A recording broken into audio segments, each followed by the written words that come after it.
अस्सलाम वालेकुम नाजरीन, मैं हूं सलवा स्नैन और आप देख रहे हैं सूर्या न्यूज HD। आइए नजर डालते हैं आज की अहम खबरों पर।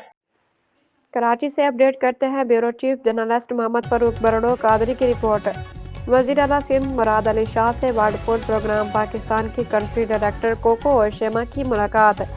WFP वफ्द में हल्दे बरगिस्मा हेड ऑफ प्रोग्राम कराची, रिबे Ishi head of supply chain और सलमा याकूब प्रोग्राम पॉलिसी ऑफिसर सिंध शामिल।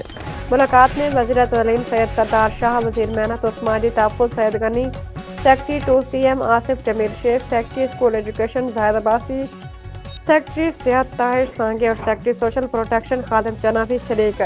वज़ीर आला सिंध का कमज़ोर तबकात ख़ुसूसन ख़वातीन और बच्चों के लिए मुश्तरका इक़दाम तेज़ करने का अज़म। वज़ीर आला सिंध सैयद मुराद अली शाह ने कहा है कि सिंध हुकूमत बच्चों की सेहत, ग़ज़ायत और नशोनुमा के लिए तमाम वसाइल बरोकार ला रही है। ग़ज़ायत प्रोग्राम का जायज़ा वज़ीर आला सिंध ने नताइज को हौसला अफजा करार दे दिया। वज़ीर आला सिंध का कहना है कि सिंध की ग़ज़ाई मुहिम कामयाब हो रही है।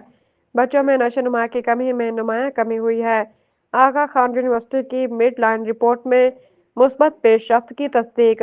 बेनज़ीर नशोनुमा प्रोग्राम के तहत असिस्टिंग में 6.4% पॉइंट्स कमी हुई है। वज़ीर आला सिंध ने कहा कि 6 ta 23 माह के बच्चों में नशोनुमा की कमी में वाज़ह बेहतरी रिपोर्ट हुई है।